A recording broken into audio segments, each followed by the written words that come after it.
अब शुभ प्रत्यय के पश्चात आगे पॉइंट करके हम लोग पढ़ेंगे।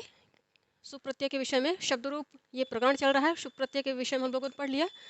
तो अब ये जो पॉइंट आ रहा है कि संबोधन में प्रथमा विभक्ति के ही प्रत्यय लगते हैं, किंतु संबोधन एक वचन और प्रथमा एक वचन, जो विभक्ति के प्रथमा एक वचन होते हैं और जो संबोधन का एक वचन बनता है, उनमें भिन्नता हुआ करती है। और जो संबोधन का एक वचन होता है उसको व्याकरण की भाषा में संबुद्धि निमित्तक कहते हैं।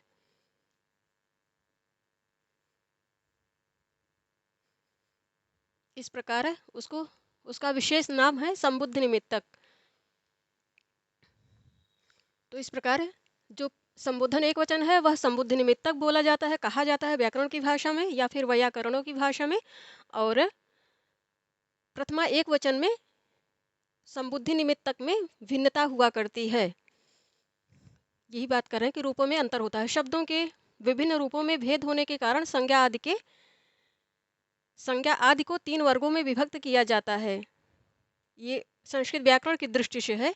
तो संज्ञा शब्द इसको इस प्रकार विभक्त किया जाता है: संज्ञा शब्द, सर्वनाम शब्द और संख्यावाचक शब्द। संख्यावाचक शब्द के अंतर्गत ही विशेषण वर्ग आया करता है। विशेषण, इसके पश्चात जो अव्यय होते हैं, उपसर्ग इत्यादि होते हैं, जो भाववाचक इत्यादि शब्द होते हैं, वो सब अव्यय के अंतर्गत आ जाते हैं। इसलिए जैसे अंग्रेजी भाषा के या इंग्लिश का स्ट्रक्चर बना करता है शब्द भेद के संदर्भ में या फिर पार्ट्स ऑफ स्पीच के संदर्भ में, उससे एकदम भिन्न रूप है संस्कृत भाषा का। उसके स्ट्रक्चर का, उसके स्वरूप का भेद भिन्न हुआ करता है। अब इसके पश्चात संज्ञा शब्दों को पुनः 2 भागों में बांटा जाता है। जो ये संज्ञा शब्द हैं इन्हीं को 2 भागों में बांटा जाता है। पहला है स्वरांत। स्वरांत को ही अजंत कहते हैं। अजंत पुल्लिंग प्रकरण, इनको ही स्वरांत। और व्यंजनांत जो संज्ञाएं हैं आती हैं, ये स्वरांत व्यंजनांत संज्ञाओं का अध्ययन षडलिंग के अंतर्गत किया जाता है। षडलिंग प्रकरण ही पूरा अलग सिद्धांत कौमुदी में, तो उस प्रकरण का अध्ययन इस षडलिंग कहा जाता है। उसके अंतर्गत यही स्वरांत संज्ञाएं, स्वरांत को ही अजंत कहते हैं, और व्यंजनांत संज्ञाएं, इनका अध्ययन किया जाता है। इनकी सिद्धि इत्यादि का अध्ययन किया जाता है। और प्रायः ये प्रकरण तैयार हो जाता है तो बेहद ही प्रकृष्टता आ जाती है अपने अंदर संस्कृत व्याकरण के संदर्भ में। तो जिन शब्दों के अंत में, अब स्वरांत या फिर अजंत क्या है इस विषय में समझा रहे हैं कि जिन शब्दों के अंत में अ आ ई ई अर्थात स्वर, अच प्रत्याहार के अंतर्गत जो स्वर आते हैं, उन स्वरों की बात हो रही है। या आ ई कहिए या फिर अच कह दीजिए, बात एक ही है। अच प्रत्याहार के अंतर्गत सारे स्वर ही आते हैं। तो आदि स्वर होते हैं, उनका वर्गीकरण उनको स्वरांत संज्ञा कहते हैं। स्वरांत संज्ञा क्या है? जिन शब्दों के अंत में आ ई इत्यादि स्वर आते हैं उनको स्वरांत संज्ञाएं कहते हैं। इनका वर्गीकरण इस प्रकार है। इनका वर्गीकरण इस प्रकार किया गया है। अर्थात अकारांत ये ह्रस्वकार है, ये दीर्घ आकार है। तो अकारांत, आकारांत, इकारांत और दीर्घ ये ह्रस्व इकार है, ये दीर्घ इकार है। ये ह्रस्व उकार है, ये दीर्घ उकार है, ये रिकार है। रिकारांत तो अकारांत, आकारांत, इकारांत, ईकारांत, उकारांत, उकारांत, रिकारांत, एकारांत, ओकारांत। प्रायः आयकारांत भी शब्द मिलते हैं। रूपचंद्रिका आप लोग देखिएगा, वहाँ पे मिलते हैं ओकारांत, लेकिन रेयर मिलते हैं, कुछ ही मिलते हैं, इसलिए उल्लेख नहीं कर रहे हैं। ओकारांत, औकारांत। और इनके शब्द, जैसे ये शब्द जो इनसे जो शब्द बनते हैं उनके उदाहरण दे रहे हैं, जैसे बालक, गुरु, कविलता, पितृगो। तो देखिए यहाँ पर बालक में जो ककार है इसमें अ आ रहा है। कौन सा अ? ह्रस्वकार आ रहा है। गुरु में ह्रस्व उकार आ रहा है, कवि में ह्रस्व इकार आ रहा है, लता में आकार आ रहा है, इत्यादि ऐसे ही शब्द। तो इन सभी संज्ञाओं के, ये सभी संज्ञाएं हैं। संज्ञाएं क्यों है? क्योंकि इनमें सुप्तिंगंत पदम, उस सूत्र से इनको पद बना लिया जाएगा, अर्थात इनमें विसर्ग आ जाएगा। गुरु हु, कवि ही इत्यादि, तो ये पद बन जाएंगे। इनकी पद संज्ञा हो जाएगी, पद संज्ञा हो जाएगी, तो ये सार्थक हो जाएंगे। और ये ये सभी स्वरांत संज्ञाएं कही जाएंगी। ये क्योंकि इनका अंत जो है, जिनका अंत स्वरों से हो, जिनका अंत स्वरों से हो, या फिर अच कहने का अर्थ ही, अजंत कहने का अर्थ ही कि अच से जिनका अंत हो, और हलंत कहने का अर्थ ही है कि हल से जिनका अंत हो, अर्थात जिनका अंत व्यंजन से हो, जिनका अंत स्वर से हो। स्वर हो अंत में जिसके, व्यंजन हो अंत में जिसके, जो स्वर हो अंत में जिसके वही स्वरांत है या फिर अजंत है।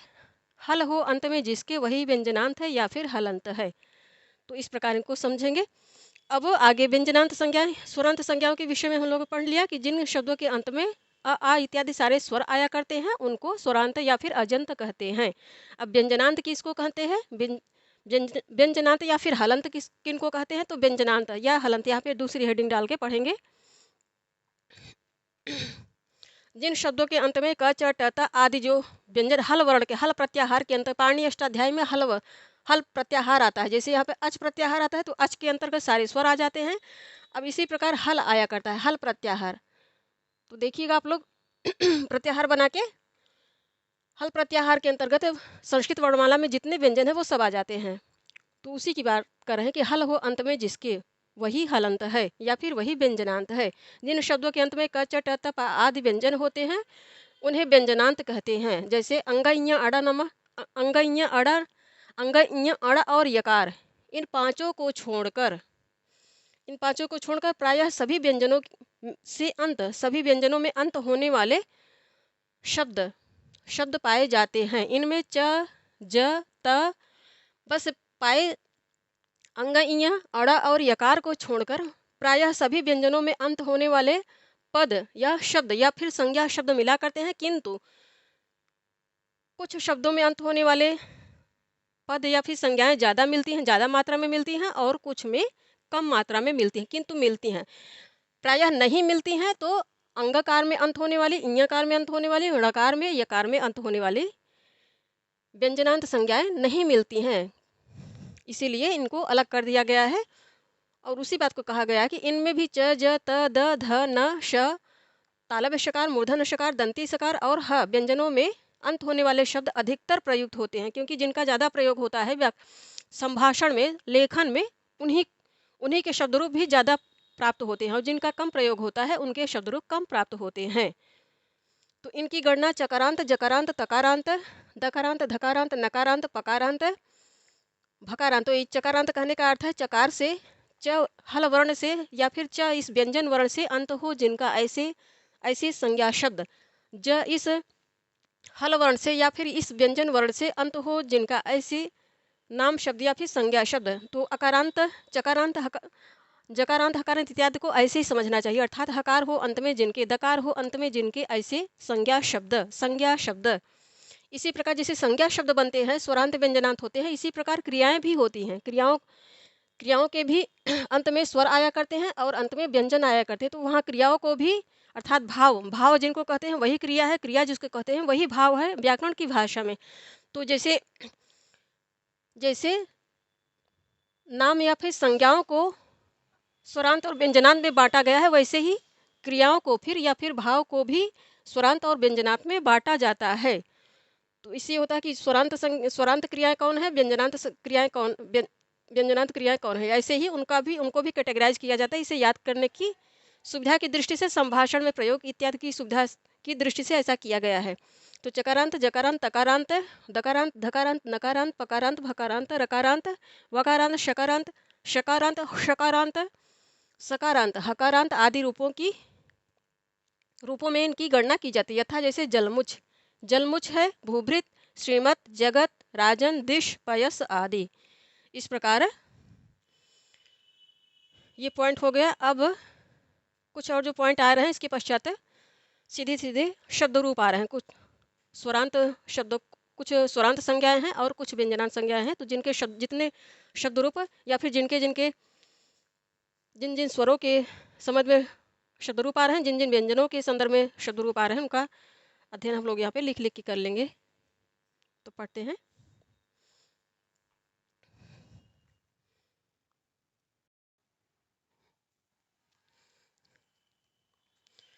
अब व्याकरण विधि में जो शब्द रूप आ रहे हैं, शब्द रूप बेहद ही आवश्यक होते हैं संस्कृत में अनुवाद करने के लिए, बोलने के लिए इत्यादि, लेखन में इत्यादि शब्द के लिए। जब आप अच्छे से शब्द रूप तैयार किए हैं, धातु रूप तैयार किए हैं, तभी आप संस्कृत बोल सकते हैं, लिख सकते हैं। तो इस प्रकरण में के अंतर्गत हम लोगों को जो शब्द रूप पढ़ने हैं, यहाँ पे दे रहे हैं अकारांत पुल्लिंग बालक, आकारांत स्त्रीलिंग बालिका, अकारांत नपुंसक लिंग फल, नकारांत पुल्लिंग शब्द राजन।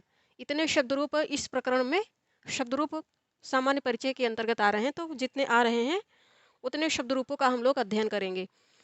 तो ये अकारांत पुल्लिंग शब्द है। शब्द क्या है? बालक।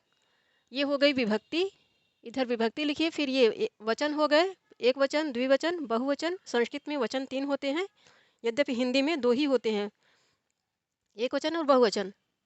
ये संस्कृत की अपनी विशेषता है कि इसमें द्विवचन भी होते हैं। इसको द्विवचन बोला जाता है, द्विवचन। तो इधर सारी विभक्तियाँ लिखी हैं, प्रथमा, द्वितीय, तृतीय, चतुर्थी, पंचमी, षष्ठी। विभक्ति का जो कारक के चिन्ह होते हैं उन्हीं को विभक्ति कहते हैं। ये कारक के चिन्ह होते हैं, जैसे इसमें कर्ता कारक, कर्म कारक, करण कारक, संप्रदान, अपादान, और ये संबंध है, ये आधार है, ये संबोधन है। तो ये हो गए कारक। कारक ये हो गए, और ये सारे प्रथमा, द्वितीय, तृतीय, ये सब कारक के चिन्ह होते हैं। तो जो विभक्ति है वह कारक का चिन्ह होती है, या फिर कारक का संकेतक होती है, कारक को द्योतित करती है कि कारक को कैसे प्रकट करेंगे, शब्दों में कैसे प्रकट करेंगे, उसी को विभक्ति कहते हैं। तो वाचन कर लेते हैं।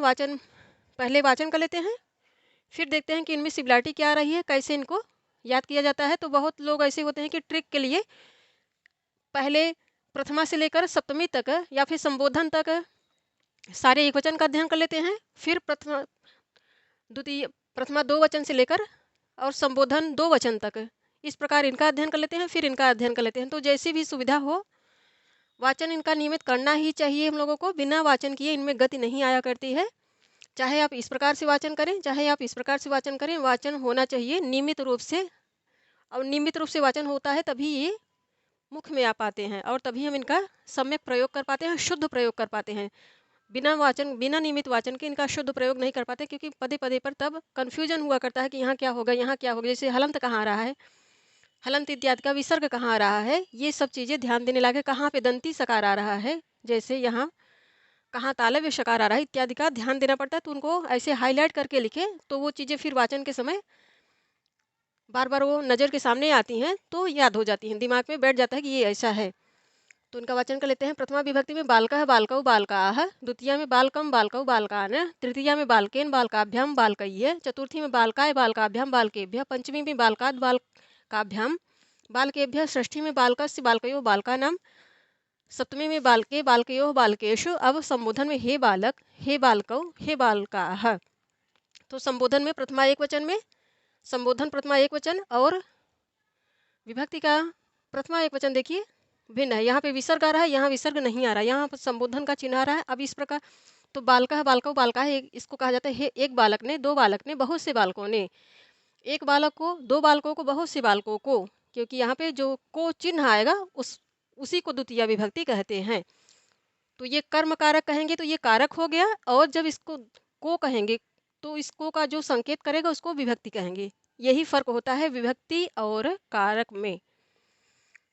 तो बालकों एक बालक को, दो बालकों को, बहुत से बालकों को, एक बालक से, बहुत से बालकों से, दो बालकों से, बहुत से बालकों से। आप इसको इस प्रकार भी कर सकते हैं, एक बालक द्वारा, दो बालकों द्वारा, बहुत से बालकों द्वारा। द्वारा और से दोनों का ही प्रयोग होता है करण के अर्थ में। अब एक बालक के लिए, दो बालकों के लिए, बहुत से बालकों के लिए, एक बालक से, दो बालकों से, बहुत से बालकों से, ये अलग होने के अर्थ में। एक बालक का, दो बालकों का, बहुत से बालकों का, एक बालक में, दो बालकों में, बहुत से बालकों में। हे एक बालक के लिए, हे बालक, हे दोनों बालकों, हे बहुत से बालकों। ये हो गया इनका हिंदी अर्थ। अब इस प्रकार भी आप वाचन कर सकते हैं। बालकः बालकम बालकेन बालकाय बालकात् बालकस्य बालके हे बालक। अब इनको गा के भी आप याद कर सकते हैं, जैसी भी सुविधा हो, जैसा अपना नेचर हो याद करने का, चीज़ों को ग्रहण करने का, वैसी ही ट्रिक अपनानी चाहिए, क्योंकि सबकी प्रकृति अलग होती है। चीज़ों को याद करने की, चीज़ों को कंसीव करने की, सबकी प्रकृति अलग हुआ करती है, और सबकी शैली होती है चीज़ों को पढ़ने की।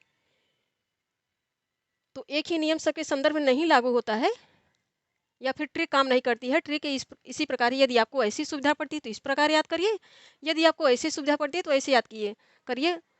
मूल फैक्ट होता है कि ये याद होना चाहिए। तो बालकः बालकम बालकेन बालकाय बालकात् बालकस्य बालके हे बालक बालकौ बालकौ बालकाभ्यां बालकाभ्यां बालकाभ्यां बालकयोः बालकयोः हे बालकौ बालकाः बालकान् बालकैः बालकेभ्यः बालकेभ्यः बालकानां बालकेषु हे बालक हे बालकाः। तो अब यहाँ पे सिमिलरिटी कहाँ कहाँ पे आ रही है?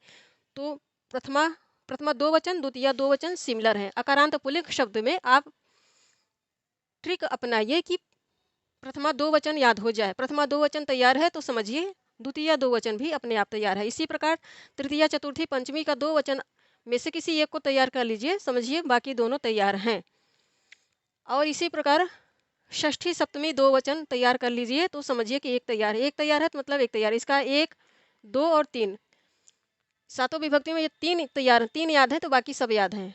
और बालकौ संबुद्धि निमित्तक को ध्यान से याद कर लेना चाहिए, क्योंकि संबुद्धि निमित्तक और प्रथमा एकवचन में फर्क हुआ करता है। बाकी चीज़ें वैसे ही आएंगी। बाकी संबोधन दो वचन, संबोधन बहुवचन, प्रथमा दो वचन और प्रथमा बहुवचन के समान ही आते हैं। बस फर्क ये होता है कि यहाँ पे संबोधक का चिन्ह लगाया जाता है, यहाँ भी संबोधक का चिन्ह लगाया जाए। हे बालकाः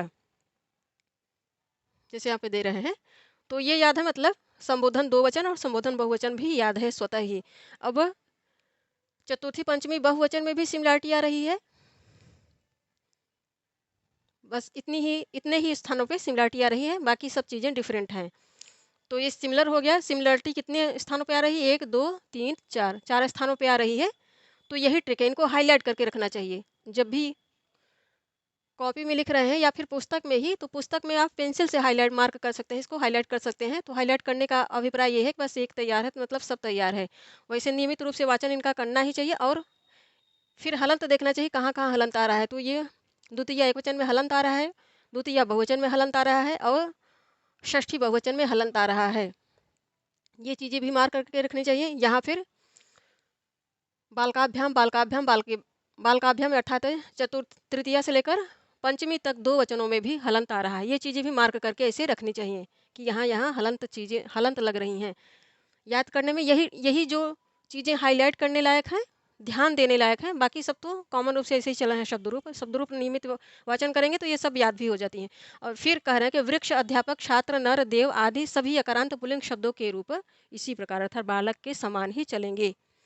ये हो गया बालक का। अब अकारांत स्त्रीलिंग बालिका, बालिका शब्द को वाचन कर लेते हैं। बालिका का वाचन, बालिका यदि एक शब्द रूप तैयार है, इसकी ट्रिक यही है कि एक आप तैयार कर लीजिए तो बाकी उस कैटेगरी में अर्थात बालिका आकारांत स्त्रीलिंग जितने भी शब्द आएंगे उसी के समान चलेंगे।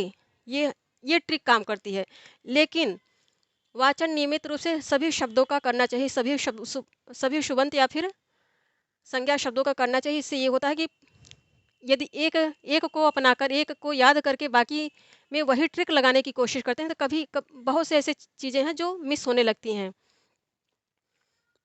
तो इसीलिए बाकी सबका भी वाचन नियमित रूप से करना चाहिए। हाँ, एक एक उस वर्ग की एक एक चीज़ों को बहुत गंभीरता से उनको तैयार कर लेना चाहिए कि कहाँ पे हलंत आ रहा है, कहाँ पर विसर्ग आ रहा है और कहाँ पे दंती सकार आ रहा है, कहाँ पे मूर्धन्य शकार आ रहा है इत्यादि। जो डिफरेंस आता है उनको मार्क करके एक का बहुत अच्छे से गहराई से अध्ययन कर लेना चाहिए। बाकी का ऐसे हल्के फुल्के निमित्त या फिर दूसरे तीसरे भी आप वाचन कर रहे हैं तो समझिए सब तैयार हो गया। नियमित वाचन करना इसलिए चाहिए क्योंकि वो चीज़ें अभ्यस्त, जीवा बोलने की अभ्यस्त हो जाती है। अन्यथा एक को ही याद करके रखेंगे, बाकी को याद नहीं रखेंगे तो बोलने से में थोड़ा सा अटपटा लगता है, जल्दी वो निकलता भी नहीं मुँह से। इसीलिए संभाषण या फिर अनुवाद में ये चीज़ें बेहद ही काम आती हैं, जो हम नियमित रूप से अभ्यास किए रहते हैं, नियमित रूप से उनका वाचन किए रहते हैं। तो अब ये विभक्ति हो गई, ये वचन हो गए। इसी प्रकार अब इनका वाचन करते हैं। बालिका बालिके बालिकाः, बालिकां बालिके बालिकाः, ये द्वितीया में हो गया। प्रथमा में बालिका बालिके बालिकाः, द्वितीया में बालिकां बालिके बालिकाः। अब तृतीया में बालिकया बालिकाभ्यां बालिकाभिः, चतुर्थी में बालिकायै बालिकाभ्यां बालिकाभ्यः, पंचमी में बालिकायाः बालिकाभ्यां बालिकाभ्यः, षष्ठी में बालिकायाः बालिकयोः बालिकानां, सप्तमी में बालिकायां बालिकयोः बालिकासु। संबोधन में हे बालिके हे बालिके हे बालिका। संबोधन देखिए, संबोधन एक वचन, संबोधन दो वचन सेम आ रहे हैं। तो यही चीज़ें सब हाईलाइट करके रखनी चाहिए। तो मतलब एक अच्छे से फ्रेम करके तैयार कर लीजिए आप, तो उस वर्ग के सारे शब्द रूप समझिए तैयार हो गए। ट्रिक लगाने के लिए कि शुद्धि अशुद्धि के संबंध में मार्क करने के लिए कि मतलब एक तैयार है तो उसी के अनुसार उसी ढर्रे पे सब चलेंगे, बाकी वाचन जिह्वा अभ्यस्त हो सके और बिना किसी रुकावट के सबको हम बोल सके, इसके लिए नियमित रूप से सभी शब्द रूपों का वाचन करना चाहिए। एक बाकी एक एक वर्ग की जो आप शब्द रूप आ रहे हैं उनको फ्रेम करके रख लेना चाहिए, तो इससे होता है कि शब्द रूप कभी गलत नहीं होता है। तो इस प्रकार भी वाचन कर लेते हैं। बालिका, बालिकाम, बालिकया, बालिकायै, बालिकायाः, बालिकायाः, बालिकायाम, हे बालिके। इनको आप गाकर भी याद कर सकते हैं। जिनको संगीत में रुचि है, शब्दों को रोचक या फिर विषय को रोचक बनाकर पढ़ना ही चाहिए। तो यदि आपकी संगीत में रुचि तो इनको गाकर भी आप पढ़ सकते हैं। बालिके, बालिके, बालिकाभ्यां, बालिकाभ्यां, बालिकाभ्यां, बालिकयोः, बालिकयोः, हे बालिके। बालिकाः, बालिकाः, बालिकाभिः, बालिकाभ्यः, बालिकाभ्यः, बालिकानां, बालिकासु, हे बालिका। यहाँ पे दंती सकार आ रहा है। यहाँ पुल्लिंग में मूर्धन्य शकार आ रहा है, पुल्लिंग अकारांत में मूर्धन्य शकार आ रहा है सप्तमी बहुवचन में, जबकि आकारांत आकारांत स्त्रीलिंग में सप्तमी बहुवचन में तालब यहाँ पे मूर्धन्य शकार आ रहा है, यहाँ पे दंती सकार आ रहा है। इसी प्रकार यही चीज़ें हैं जो हाईलाइट करके रखनी चाहिए। तो इसमें सिमिलरिटी कहाँ आ रही है? प्रथमा द्वितीया दो वचन में, प्रथमा दो वचन में, द्वितीया दो वचन में। इसके पश्चात प्रथमा बहुवचन में, द्वितीया बहुवचन में, फिर 3, 4, 5 दो वचन में, फिर 4, 5 बहुवचन में, इसके पश्चात 6, 7 दो वचन में, इसके पश्चात 5 और 6 दो वचन में। इस प्रकार है यहाँ पे सिमिलरिटी आ रही, और इसके पश्चात जो सिमिलरिटी आ रही वह संबोधन एक वचन, संबोधन दो वचन में। तो ऐसे इनको फ्रेम करके पहले मान लीजिए अकारांत बालक का एक नोट्स बना लीजिए, फिर बालिका का। इसी प्रकार अकारांत फल का जो प्रतिनिधि होते हैं उन प्रतिनिधि शब्दों को फ्रेम करके एक नोट्स बना के तैयार कर लेना चाहिए। उनको बार बार देखना चाहिए और सभी चीज़ें दिमाग में बैठा लेनी चाहिए। बाकी शब्द रूप हल्के फुल्के ऐसे वाचन करते रहना चाहिए, तो कभी भी जीवन में शब्द रूप गलत नहीं होगा। शब्द रूप पर पकड़ बनाने का यही तरीका है। तो ये हो गया। अब इनका अर्थ भी ऐसे निकाल सकते हैं। बालिका, बालिके, बालिका। एक बालिका ने, दो बालिकाओं ने, बहुत सी बालिकाओं ने। एक बालिका को, दो बालिकाओं को, बहुत सी बालिकाओं को। एक बालिका से, बहुत दो बालिकाओं से और बहुत सी बालिकाओं से। एक बालिका के लिए, दो बालिकाओं के लिए, बहुत सी बालिकाओं के लिए। एक बालिका से, दो बालिका से, बहुत सी बालिकाओं से। यहाँ पे से कंफ्यूज नहीं होना चाहिए, ये अपादान, ये अलग होने के, विश्लेष होने के अर्थ में आ रहा है। एक बालिका का, दो बालिकाओं का, बहुत सी बालिकाओं का। एक बालिका में, दो बालिकाओं में और बहुत सी बालिकाओं में। हे एक बालिके, हे दो बालिके, हे बहुत सी बालिकाओं। ये हो गया हिंदी अर्थ इनका।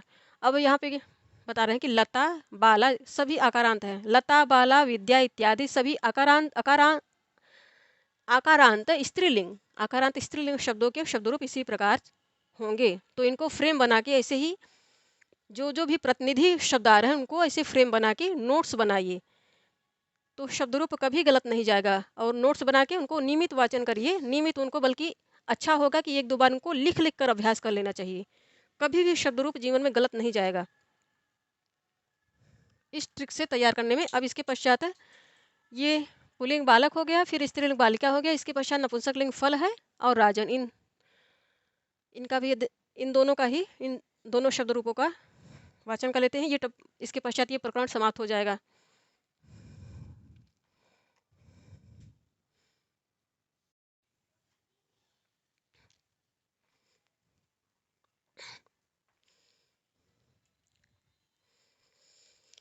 अब अकारांत नपुंसक लिंग में फल, फल शब्द आ रहा है। इसके पश्चात नकारांत पुल्लिंग शब्द में राजन। इनके शब्द रूप दिए गए हैं इस प्रकरण में, शब्द रूप के प्रकरण में। तो इनका वाचन कर लेते हैं। ये है अकारांत नपुंसक लिंग शब्द फल है। ये विभक्ति हो गई, ये वचन, एक वचन, द्विवचन, बहुवचन, ये इसके शब्द रूप हो गए। तो प्रथमा में फलम फले फलानि, द्वितीया में फलम फले फलानि, तृतीया में फलेन फलाभ्याम फलैः, चतुर्थी में फलाय फलाभ्याम फलेभ्यः, पंचमी में फलात फलाभ्याम फलेभ्यः, षष्ठी में फलस्य फलयो फलानाम, सप्तमी में फले फलयो फलेषु और संबोधन में हे फलम हे फले हे फलानि। तो जो संबोधन है, संबोधन में जो रूप है वो प्रथमा एक वचन दो वचन बहुवचन में, अर्थात संबोधन नपुंसक लिंग का संबोधन प्रथमा एक वचन दो वचन बहुवचन के समान ही आ रहा है। हे फल, बस फर्क ये है कि हे लग रहा है, एक वचन दो वचन बहुवचन में हे लगा के, बाकी वही सारा शब्द रूप जो प्रथमा एक वचन दो वचन बहुवचन में आ रहा है वही सारा इसमें भी आ रहा है। यही चीज़ें हैं मार्क करके रखने की। अब फलम का नोट्स बनाइए तो फलम का शब्द रूप ऐसे लिख लीजिए, इसको फ्रेम बना लीजिए कि कहाँ कहाँ सिमिलरिटी आ रही है। तो देखिए संबोधन का सारा शब्द रूप और प्रथमा का तीनों ही वचनों में सारा शब्द रूप समान है, तो स्पष्ट है कि, और इसके पश्चात प्रथमा द्वितीया का भी शब्द रूप समान है, तो मतलब प्रथमा का शब्द रूप प्रथमा का तीनों वचनों में शब्द रूप है वही शब्द रूप द्वितीया में भी है, और वही शब्द रूप फिर संबोधन में आके हो गया है। अर्थात ये प्रथमा विभक्ति के तीनों वचनों में, द्वितीय विभक्ति के तीनों वचनों में और संबोधन के तीनों वचनों में शब्द रूप समान है नपुंसक लिंग में। इसके पश्चात तृतीया से लेकर सप्तमी तक सारे शब्द रूप पुल्लिंगवत चलेंगे। तो तृतीया से लेकर सप्तमी तक सारे शब्द रूप पुल्लिंगवत चलेंगे। इसको ऐसे ही मार्क करके रखना चाहिए हम लोगों को। बाकी सिमिलरिटी के लिए ये प्रथमा द्वितीया और संबोधन समान हो गए, जैसे सब एक ही समान है। उसके पश्चात जो सिमिलरिटी आ रही वही आएगी तृतीया चतुर्थी पंचमी में। 3 4 5 इसको ऐसे करके लिख लीजिए, 3 4 5, 3 4 5 ऐसे कोड करके भी आप इनको याद कर सकते हैं। कोड करके 3 4 5 दो वचन, तो यहाँ पे पावर लगा सकते हैं।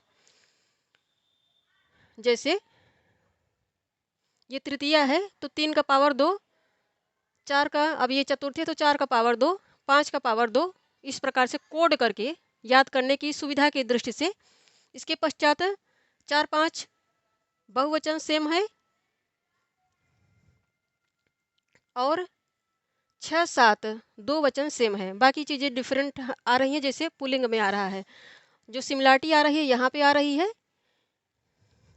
इसको ऐसे स्टार करके मार्क करके लिख लीजिए। ये स्टार बना दिया, यहाँ भी स्टार बना दिया और यहाँ भी स्टार बना दिया, मतलब ये चीज़ें समान हैं, तीनों ही लिंगों में समान है और ये चीज़ें पुल्लिंगवत चलेंगी। जैसे पुल्लिंग के शब्द रूप होते हैं वैसे ही इनके शब्द रूप होंगे, पुल्लिंगवत। ऐसे ही ऐसे मार्क करके फ्रेम करके इसको लिखिए एक नोट्स बना के। तो जो भी प्रतिनिधि चीज़ें हैं उनको ऐसे नोट्स बना के लिख के रखना चाहिए और उनको नियमित रूप से देखना चाहिए सुबह शाम। और फिर दिया जा रहा है कि मित्र, वन, अरण्य, मुख, कमल, पुष्प आदि के शब्द रूप इसी प्रकार चलेंगे। अर्थात एक तैयार है तो अकारांत नपुंसक लिंग के शब्द रूप सब समझिए तैयार है, किंतु वो मुख में आए, संभाषण में बिना किसी अवरोध को के वो जल्दी से प्रयोग में आ जाए, इसके लिए आवश्यक है कि सारे शब्द रूपों का नियमित रूप से वाचन करना चाहिए।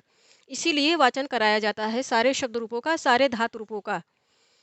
अब इसके पश्चात नकारांत राजन शब्द है, इसको इस प्रकार भी याद कर सकते हैं, फलम फलम, फलेन फलाय, फलात, फलस्य फले, हे फलम। इसके पश्चात फले फले, फलाभ्याम फलाभ्याम फलाभ्याम, फलयो फलयो, हे फले। बहुवचन में, प्रथमा बहुवचन में फलानी, द्वितीय बहुवचन में फलानी, तृतीय बहुवचन में फलैः, चतुर्थी पंचमी बहुवचन में फलेभ्य फलेभ्यः, अब षष्ठी बहुवचन में फलानाम, सप्तमी बहुवचन में फलेषु, संबोधन बहुवचन में हे फलानी। इस प्रकार भी आप याद कर सकते हैं। अब नकारांत पुल्लिंग शब्द राजन है तो राजा राजानो, इसका ये विभक्ति हो गई, ये वचन हो गए, और इस प्रकार प्रथमा द्वितीय इनका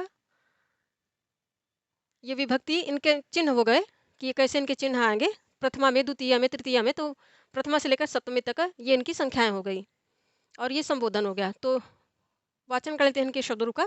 राजा राजानौ राजानः, राजानम राजानौ राज्ञः द्वितीया में, तृतीया में राज्ञा राजभ्याम राजभिः, यहाँ पे भिन्नता आ रही है। फिर चतुर्थी में राज्ञे राजभ्याम राजभ्य, यहाँ भी भिन्नता आ रही है। पंचमी में राज्ञः राज्ञः राजभ्याम राजभ्य, फिर षष्ठी में राज्ञः राज्ञो राज्ञाम, सप्तमी में दो दो विकल्प आ रहे हैं, राज्ञी राजन, तो दोनों ही सही हो जाएंगे।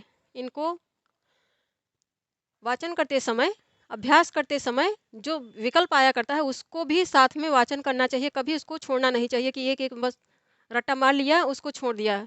जो विकल्प आ रहा है उसको कभी छोड़ना नहीं चाहिए, उसको साथ में उसका वाचन करना चाहिए, क्योंकि ऐसे फंसाने के लिए प्रश्न पूछे जाते हैं। तो यदि राजन लिख दिया गया, रागी को नहीं लिखा गया कहीं भी बोलने के संदर्भ में, संभाषण के संबंध या फिर लेखन में, तो ये सही माना जाएगा, गलत गलत नहीं है। तो राज्ञी राजनी राज्ञो राजसु, संबोधन में हे राजन हे राजानव हे राजानः। अब ऐसी इस प्रकार पढ़ लेते हैं, राजा राजानम राज्ञा राज्ञे राज्ञः राज्ञः राज्ञी राजनी हे राजन। द्विवचन में राजानव राजानव, प्रथमा दो वचन में, द्वितीय दो वचन में, तृतीया दो वचन में, राजभ्याम राजभ्याम राजभ्याम, तृतीया चतुर्थी पंचमी में एक ही आएगा, तो मतलब एक तैयार है तो बाकी सब तैयार हैं। ये भी ऐसे ही करना चाहिए। राज्ञो राज्ञो हे राजानव, ये भी सिमिलर आ रहे हैं। यहाँ पंचमी षष्ठी एक वचन सिमिलर हैं। अब राजानः राज्ञः राजभिः राजभ्यः राजभ्यः राजाम राज्ञाम राजभ्यः राजभ्यः राज्ञाम राजसु हे राजनः हे राजन हे राजन हे राजानव हे राजानः, राजानः इसी के समान चलेगा। तो जैसे प्रथमा दो वचन है वैसे ही संबोधन दो वचन है, जैसे जैसे प्रथमा बहुवचन है वैसे ही संबोधन बहुवचन है, सेम आ रहे हैं। तो ये एक तैयार है तो समझिए ये भी तैयार हो गया। तो सिमिलरिटी जो आ रही है यहाँ भी आ रही है, अर्थात जो ये है वो वही यह भी है, जो ये है वही यह भी है, तो यहाँ पे सिमिलरिटी आ रही है। प्रथमा द्वितीय और संबोधन, प्रथमा द्वितीय दो वचन में, संबोधन दो वचन में, फिर प्रथमा बहुवचन में, संबोधन बहुवचन में सिमिलरिटी आ रही है। ऐसे ही सब जगह आएगा। संबोधन में संबुद्धि निमित्तक केवल संबोधन जो एक वचन का होता है इसके संबुद्धि निमित्तक कहते हैं, ये डिफरेंट हुआ करता है। किंतु नपुंसक लिंग में हम लोगों ने देखा कि जैसा प्रथमा एक वचन में, दो वचन बहुवचन में शब्द रूप हैं फल के, वैसे ही संबोधन में भी तीनों वचनों में शब्द रूप आ रहे हैं। तो ये चीज़ें सिमिलर हो गई, इनको ऐसे मार्क करके रखना चाहिए। इसका तात्पर्य ये है कि ये एक याद हो गया तो नकारांत पुल्लिंग में जितने भी शब्द रूप आएंगे सब इसी के समान चलेंगे। अब इसके पश्चात यहाँ पे दे रहे हैं कि परिशिष्ट, आगे इस परिशिष्ट प्रत्येक चैप्टर में यहाँ पे परिशिष्ट भी दिया गया, जैसे चाहे वह साहित्य का हो चाहे व्याकरण का हो, प्रत्येक व्याकरण की दृष्टि से परिशिष्ट आ रहा है। परिशिष्ट में जैसे यदि लिटरेचर है, साहित्य है, तो साहित्य में साहित्य के अंतर्गत भी चीज़ें आ रही हैं और व्याकरण की दृष्टि भी से भी चीज़ें जो इम्पॉर्टेंट है वो परिशिष्ट में दिए जा रहे हैं। तो उसी बात को यहाँ पे सूचित कर रहे हैं कि अधोलिखित स्वरांत व्यंजनात् एवं सर्वनाम शब्दों के रूप परिशिष्ट में देखने चाहिए, क्योंकि परिशिष्ट दिया गया है। परिशिष्ट में अब कितनी चीज़ें परिशिष्ट में आ रही हैं, यहाँ पे कलेक्शन दिया जा रहा है कि स्वरांत संज्ञाओं में लता मुनिपति भूपति नदी भानु धेनु मधु पितृ पितृ भात पितृ भ्रातृ और गौ गो द्यौह नौ अक्षि इत्यादि के शब्द रूप आए हैं परिशिष्ट में। इसके पश्चात दे रहे हैं स्वरांत, ये हो स्वरांत हो गया। व्यंजनांत में भवत आत्मन विद्वस चंद्रमस वाच वाच गच्छत या शत्रंत अर्थात शत्र प्रत्यांत, और पुम पथिन गिर अहन और पयस। इसके पश्चात सर्वनाम में सर्व यत तत एतत किम इदम, सभी लिंगों में अस्मद युष्मद अदस ईदृश कतिपय उभ और कीदृश। संख्यावाचक शब्दों में एक द्वि त्रि चतुर पंचन आदि। तो परिशिष्ट जब हम लोग पढ़ेंगे तो परिशिष्ट में यहाँ सबको नहीं लिखा है, ये मात्र सूचना दी गई है। परिशिष्ट में इनका हम लोगों को विस्तार से अध्ययन करना है, वहीं पे किया जाएगा अध्ययन। यहाँ पे चर्चा इतना कर दिया है कि परिशिष्ट है, परिशिष्ट में जो चीज़ें आ रही हैं उनको हम लोग ऐसे ही लिख के पढ़ेंगे। यहाँ पुस्तक में सूचना दी जा रही जैसे, तो सूचना पढ़ लिया, बाकी परिशिष्ट पढ़ेंगे। इसके पश्चात अभ्यास आ रहा है इसमें, तो अभ्यास में दो क्वेश्चन आ रहे हैं, अभ्यास के अंतर्गत दो प्रश्न आ रहे हैं। इन प्रश्नों को भी इसी के अंतर्गत कर लेते हैं।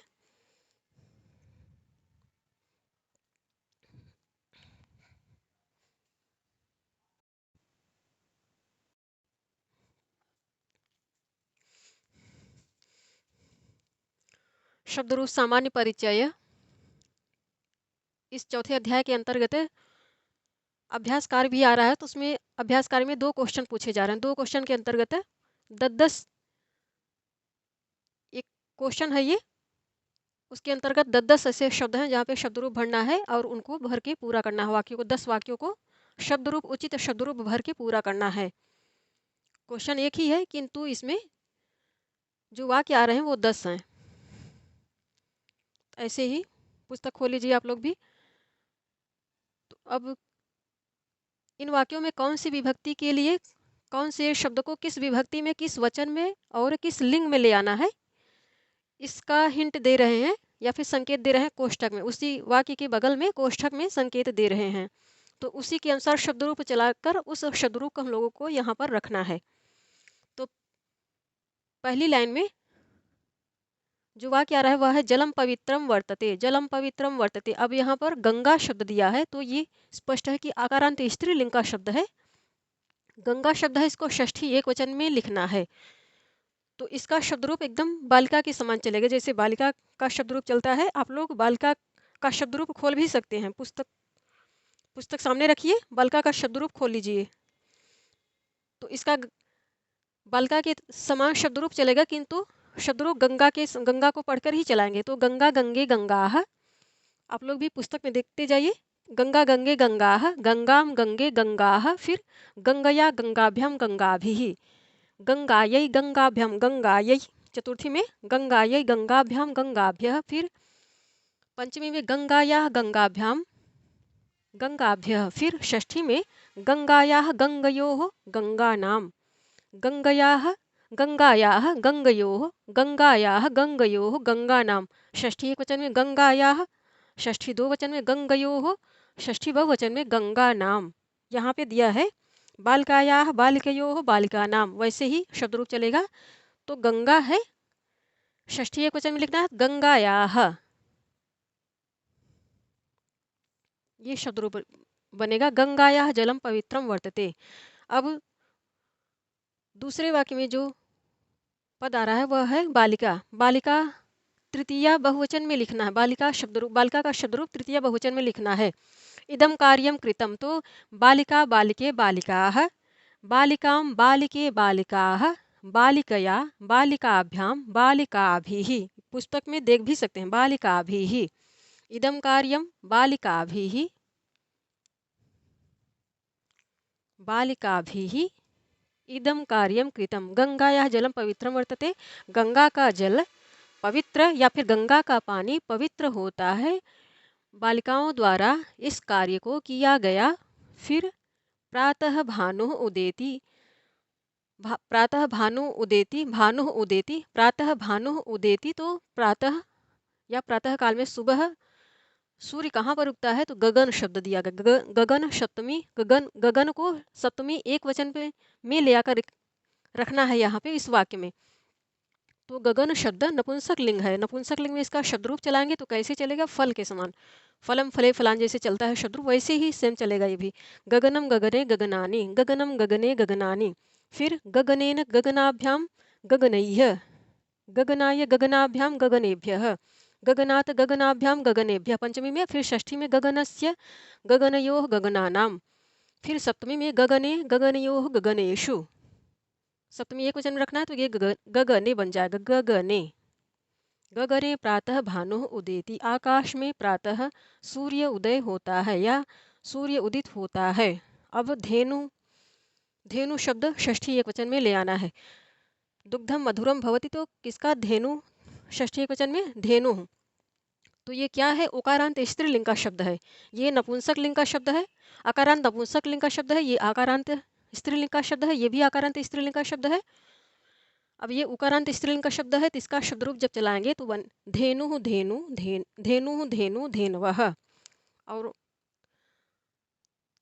संबोधन में जब इसका शब्द रूप बनेगा तो हे धेनो हे धेनु हे धेनवः, फिर धेनुम धेनु धेनुः, फिर उसके पश्चात तृतीया में धेनवा धेनुभ्याम धेनुभिः, धेनवै धेनवै, चतुर्थी में धेनवै और धेनवे दो विकल्प करके बनता है, धेनवै धेनवे धेनुभ्याम धेनुभ्यः, फिर पंचमी में धेनवाः धेनवाः, फिर उसके पश्चात धेनोः, दो विकल्प बनते हैं, धेनवाः धेनोः, धेनवाः धेनवाः धेनोः धेनुभ्याम धेनुभ्यः, षष्ठी में धेनवाः धेनोः धेनवाः धेनोः फिर धेनवाः धेनोः, ये हो गया विकल्प, षष्ठी एक वचन में विकल्प और मूल शब्द, उसके पश्चात धेनवोः धेनु नाम, तो ये षष्ठी में फिर षष्ठी में है, षष्ठी एक वचन में इसको रखना है तो बनेगा धेनवाह, धेनवाह, धेनवाह और धेनोः। विकल्प में दोनों ही बनेगा। फिर धेनवाम सप्तमी में धेनवाम, धेनवाम, धेनौ, धेनवाम, धेनौ, फिर धेनवोः, धेनुषु, धेनुषु।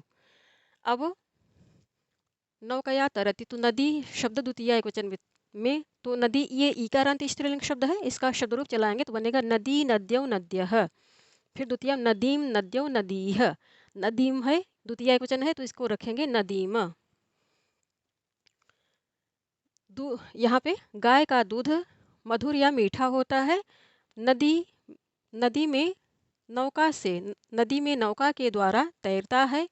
अब जो शब्द आ रहा, जो वाक्य आ रहा है, वचान से सम्मान, सम्माननीयानि। विध्वस ये सकारांत पुल्लिंग शब्द है, षष्ठी बहुवचन में इसको ले आना है। तो इसका जब शब्द रूप चलाएंगे, सकारांत पुल्लिंग शब्द का शब्द रूप चलाएंगे तो बनेगा विद्वान, विद्वांसौ, विद्वांसः, विद्वांसम, विद्वांसौ, विदुषः, विद्वान, विद्वान। और इसका संबोधन में शब्द रूप बनेगा हे विद्वान, हे विद्वांसौ, हे विद्वांसः, विद्वांसम, विद्वांसौ, विदुषः, विदुषा, विद्वद्भ्याम, विद्वद्भिः, विदुषे, विद्वद्भ्याम, विद्वद्भ्यः। चतुर्थी पंचमी में फिर विदुषे, विद्वद्भ्याम, विद्वद्भ्यः, विदुषः, विद्वद्भ्याम, विद्वद्भ्यः। पंचमी में फिर विदुषः, विदुषोः, विदुषाम, फिर विदुषी, विदुषोः, विद्वत्सु सप्तमी में हो गया। तो ये हम लोगों को षष्ठी बहुवचन रखा। तो विदुषः, विदुषः, विदुषोः, विदुषाम, विद्वान, विद्वांसो, विद्वांसः, विद्वांसम, विद्वांसः, विदुषः, विदुषा, विद्वद्भ्याम, विद्वद्भिः, विदुषे, विद्वद्भ्याम, विद्वद्भ्यः, विदुषः, विद्वद्भ्याम, विद्वद्भ्यः, विदुषः, विदुषोः, विदुषः, विदुषोः, विदुषाम, विदुषः बनेगा विदुषः, विदुषो, विदुषाम, विदुषाम बहुवचन में रखना है, विदुषाम, विदुषाम, विदुषाम वचांसि सम्माननीयानि, अर्थात विद्वानों के वचन आदर योग्य होते हैं या विद्वानों के वचनों का आदर करना चाहिए, आदर करना चाहिए। सम्मान यहाँ पे अनियर प्रत्यय लग रहा है तो आदर करना चाहिए, विद्वानों की बातों का आदर करना चाहिए। वचांसी, वचः वचसी वचांसी, या फिर विद्वानों की बातें आदरणीय हैं, आदर के योग्य हैं। फिर उपगम्य किम करोति भवति, ये तकारांत पुल्लिंग शब्द है। तकारांत पुल्लिंग शब्द में इसका शब्द रूप चलाएंगे तो बनेगा भवान, भवन्तौ, भवन्तः। अब इसका संबोधन में रूप बनेगा हे भवन, हे भवन्तौ, हे भवन्तः, भवान, भवन्तौ, भवन्तः। फिर द्वितीय में भवान, भवन्तौ, भवन्तः, भवन्तं, भवन्तौ, भवतः, भवन्तं, भवन्तौ, भवतः। द्वितीय में है एक वचन है, भवन्तं, भवन्तौ, भवन्तं बनेगा ये भवन्तं। उपगम्य किम करोति, आपके पास जाकर क्या करता है।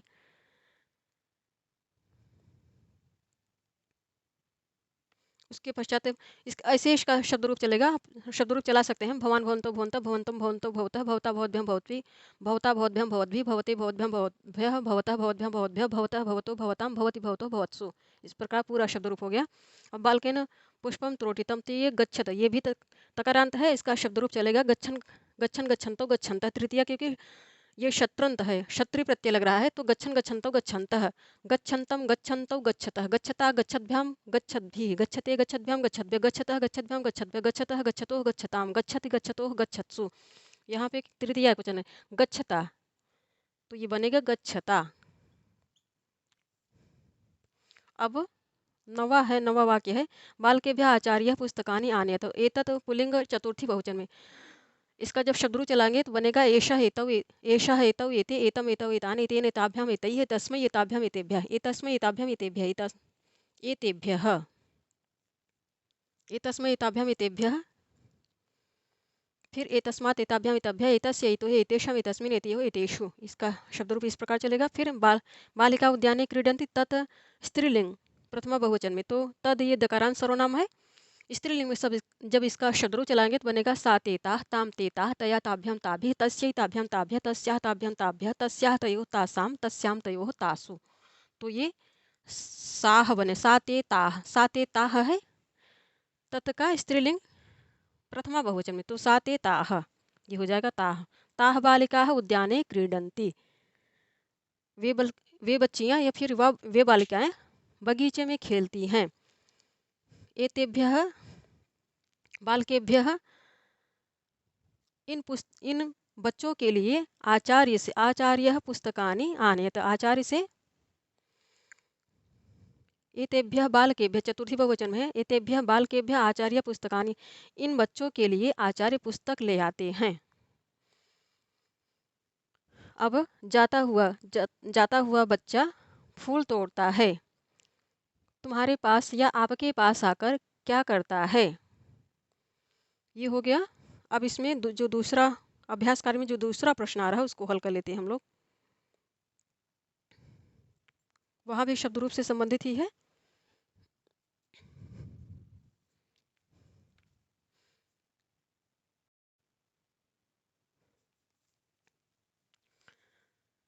अब ये अभ्यास के अंतर्गत दूसरा प्रश्न है।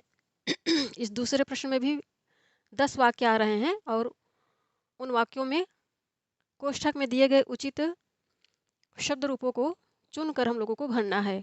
वाक्य के भाव के अनुसार जो उचित हो शब्द रूप उसी को भरना है। तो शब्द रूप में 3-3 विकल्प दे रहे हैं, सब जगह 3-3 विकल्प दे रहे हैं। यहाँ पे कह रहे हैं कि कोष्ठके प्रदत्त पदेभ्यः समुचितम, तो कोष्ठक में ये सप्तमी एकवचन में है, ये पंचमी बहुवचन में आएगा। कोष्ठक में दिए गए पदों से उचित पद को चुनकर वाक्यों को भरो, तो ये पदम द्वितीयांत हो जाएगा, ये द्वितीय बहुवचन में है नपुंसक लिंग में, और ये लोट लकार मध्यम पुरुष बहुवचन में। अब पहला वाक्य है उत्तम कार्याणि कुर्मः। कुर्मः स्पष्ट है कि क्रिया जब उत्तम पुरुष बहुवचन में है, करोमि कुर्वः कुर्मः, तो इसके साथ जो कर्ता आएगा वह भी अस्मत् सर्वनाम में ही आएगा, अर्थात उत्तम पुरुष में ही आएगा और बहुवचन में ही आएगा। तो यहाँ पर वयम आएगा, अहम आवाम वयम। वयम उत्तम कार्याणि कुर्मः, उत्तम कार्याणि, वयम उत्तम कार्याणि, ये मिला हुआ है, वयम उत्तम कार्याणि कुर्मः। अब दूसरा जो वाक्य है उसमें दिया गया है प्रकाशः ग्रीष्मकाले प्रचंडः, तो किसका प्रकाश, तो भानुना, ये उकारांत पुल्लिंग शब्द है। भानु भानु भानु भानुम, ये द्वितीय एकवचन में है, ये तृतीय एकवचन में बन रहा है और ये षष्ठी एकवचन में बन रहा है, तो यही उचित हो जाएगा। भानोः प्रकाशः ग्रीष्मकाले प्रचंडः, सूर्य का प्रकाश गर्मी में अर्थात ग्रीष्मकाल में बहुत ही प्रचंड हुआ करता है, तो भानोः। ऐसे ही जितने शब्द रूप यहाँ पे दिए गए हैं सबकी अभ्यास हम लोगों को बहुत अच्छे से करना होगा, और इनका जब नियमित अभ्यास होता है तभी इनको बोल पाते हैं जल्दी से हम लोग, और लिख भी जल्दी से पाते हैं, क्योंकि दिमाग में जल्दी वो चीज़ें स्ट्रक करती हैं। और जैसे ट्रिक लगा के कि इस वर्ग के एक शब्द को याद कर लिया बाकी सब याद हो गया, तो वो ट्रिक काम करती है सिर्फ लेखन में, कि जब आप लिखते हैं तो चीज़ें अशुद्ध नहीं होती हैं, क्योंकि उसको सामने रख के आप लोग शब्द रूप चला लेते हैं। किंतु नियमित वाचन से संभाषण में बेहद ही सपोर्ट मिलता है, इससे सहायता मिलती है, इसलिए नियमित वाचन किया जाता है। बिना नियमित वाचन के ये सब चीज़ें भले ही आप की पॉइंट के रूप में इन वर्गों के एक एक शब्द को याद कर लें, किंतु नियमित रूप से सारे शब्द रूपों का अभ्यास करना आवश्यक होता है, अन्यथा क्षिप्रता नहीं आती है, क्षिप्रता भी नहीं आती है, दक्षता भी नहीं आ पाती है शब्द रूप की दृष्टि से, संभाषण की दृष्टि से, लेखन की दृष्टि से। इसलिए शब्द रूप धातु रूप का नियमित वाचन किया जाता है। तो भानु प्रकाश ग्रीष्मकाले प्रचंडः। अब शीतलता ग्रीष्मकाले सर्वेभ्यः रोचते, शीतलता ग्रीष्मकाले सर्वेभ्यः रोचते, तो किसकी शीतलता ग्रीष्मकाल में गर्मी में अच्छी लगती है, तो ये सकारांत शब्द है, सकारांत पुल्लिंग शब्द है। तो चंद्रमा चंद्रमसौ चंद्रमसः, ये क्या है, प्रथमा बहुवचन में आ रहा है, और प्रथमा बहुवचन में भी यही रूप बना करता है, षष्ठी पंचमी और षष्ठी एकवचन में भी यही रूप बना करता है चंद्रमा का, और ये तृतीय एकवचन में बन रहा है चंद्रमा से, ये चतुर्थी एकवचन में बन रहा है, ये चतुर्थी एकवचन में है, ये तृतीय एकवचन में है, ये षष्ठी एकवचन में है। प्रथमा बहुवचन में भी चंद्रमा चंद्रमसौ चंद्रमसः, द्वितीय बहुवचन प्रथमा बहुवचन में भी यही रूप बना करता है, चंद्रमा चंद्रमसौ चंद्रमसः, चंद्रमसम चंद्रमसौ चंद्रमसः, तो ये द्वितीय बहुवचन में भी यही रूप बनेगा, प्रथमा बहुवचन में भी यही रूप बनेगा, और पंचमी षष्ठी एक वचन में भी यही रूप बना करता है। तो चंद्रमसः यहाँ पे रखेंगे। चंद्रमसः, चंद्रमसः शीतलता ग्रीष्मकाले सर्वेभ्यः रोचते। चंद्रमा की शीतलता गर्मी में सभी के लिए सभी के लिए अच्छी लगती है। सभी यहाँ पे के लिए ही कहेंगे, सभी के लिए, क्योंकि यहाँ पे रुच धातु है, रुच का प्रयोग हो रहा है। तो रुच्यर्थानाम प्रियमाण है, उस सूत्र से इस पद में चतुर्थी आ रही है। रोचते रुच धातु के योग में इस पद में चतुर्थी आ रही। तो चंद्रमा की शीतलता गर्मी में सभी के लिए अच्छी लगती है। अब बहवः गुणा संति, तो मधु ये उकारांत नपुंसक लिंग का शब्द है। मधु मधुनी मधुनी, मधु मधुनी मधु इसका शब्द रूप चला मधु मधुनी मधुनी, मधु मधुनी मधु मधुनी मधुनी, अर्थात प्रथमा एक वचन दो वचन बहुवचन और द्वितीय एक वचन दो वचन बहुवचन में समान रूप हुआ करते हैं। तो फिर उसके पश्चात मधु मधुनी मधुन, मधु मधुनी मधुना मधुभ्या मधुभी मधुने मधुने, ये चतुर्थी एक वचन में आ रहा है। ये प्रथमांत है मधु, मधुने मधुभ्या मधुभ्या, फिर मधुने मधुभ्या मधुभ्या मधुना मधुभ्या मधुभ्या मधुना मधुनो मधुना मधुनी, मधुनी ये सप्तमी एक वचन में है। तो मधुनी बहवः गुणा सन्ति, मधु में बहुत से गुण हुआ करते हैं। तपस्या फलम लभन्ते, मुनि ही मुनि मुनयः, मुनि ही मुनि मुनयः, प्रथमा एक वचन दो वचन बहुवचन। तो तपस्या फलम लभन्ते, लभन्ते स्पष्ट है क्रिया, बहवः गुणा के कारण यहाँ क्रिया बहुवचन में आ रही है। अब यहाँ पर फलम लभन्ते, लभन्ते क्रिया बहुवचन में है, तो स्पष्ट है कि यहाँ जो कर्ता आएगा वो बहुवचन में ही आएगा। तो मुनयः तपस्या फलम लभन्ते, ये इकारांत पुल्लिंग शब्द है। तपस्या ये भी सकारांत शब्द है, इसलिए तपस्या से पंचमी एक वचन में इसका ये रूप बनेगा। मुनि तपस्या से फल प्राप्त करते हैं।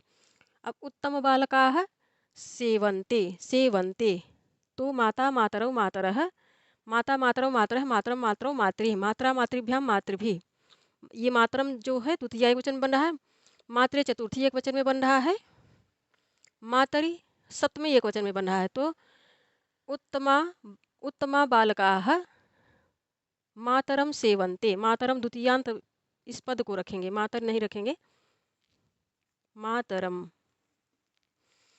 माता को या फिर माता की सेवा करते। हिंदी के अनुसार इसको माता की सेवा कहेंगे, किंतु संस्कृत में इसका भावार्थ होगा कि माता को पूजते हैं, माता की सेवा करते हैं, को ही लगाया जाएगा वहाँ। सेवन्ते यहाँ पे सेवन्ते पूजन के ही अर्थ में आ रहा है। तो उत्तम बाल बच्चे माता को पूजते हैं, अच्छे बच्चे माता को पूजते हैं, अर्थात ईश्वर की तरह उनकी पूजा करते हैं। कार्य कह क्षमः, अस्मात् क्या है, ये अस्मत् सर्वनाम है, पंचमी एक वचन बन रहा है। अस्य षष्ठी एक वचन बन रहा है। अस्मिन ये इदम मकारांत शब्द है, मकारांत पुल्लिंग शब्द है ये। अस्मात् पंचमी एक वचन बन रहा है, अस्य षष्ठी एक वचन बन रहा है, अस्मिन सप्तमी एक वचन बन रहा है। अस्मिन कार्य, तो यहाँ पे अस्मिन आएगा। और ये नपुंसक लिंग में है, मूलतः नपुंसक लिंग में है, किंतु हम लोगों ने पढ़ा कि नपुंसक लिंग जितने भी शब्द होते हैं तृतीया से लेकर सप्तमी तक उनके शब्द रूप पुल्लिंगवत चला करते हैं। तो अस्मिन कार्य कह क्षमः, इस कार्य को करने में, इस कार्य में कौन समर्थ है। अब विद्या शोभते नहीं धनम, तो राज्ञः ये शब्द जो है राजा का शब्द रूप आप लोग खोल के देखिए। राजा राजानो राजानः, राजानम राजानो राज्ञः, ये शब्द रूप द्वितीय बहुवचन में भी बना करता है राज्ञः, और पंचमी षष्ठी एक वचन में भी बना करता है, दोनों में ही। खोल के एक बार देख लेते हैं। पंचमी षष्ठी एक वचन में और द्वितीय बहुवचन में यही रूप बन रहा है। राज्ञः और राजस्व क्या है, ये राजस्व सप्तमी बहुवचन में है, राज्ञाम क्या है, षष्ठी बहुवचन में है। तो इस स्थल पे राजस्व आएगा, सप्तमी बहुवचन आएगा। विद्या राजस्व शोभते, विद्या राजाओं के बीच में शोभा पाती है, राजस्व। इसके पश्चात नवा वाक्य है, बालकान अत्र आह्वय, सर्वेशाम क्या है, सर्वेशाम ये सर्व शब्द का पुल्लिंग में शब्द रूप चलाएंगे, इस प्रकार बनेगा। सर्वेशाम ये षष्ठी बहुवचन में है, सर्वई है तृतीया बहुवचन में है, सर्वान द्वितीय बहुवचन में है।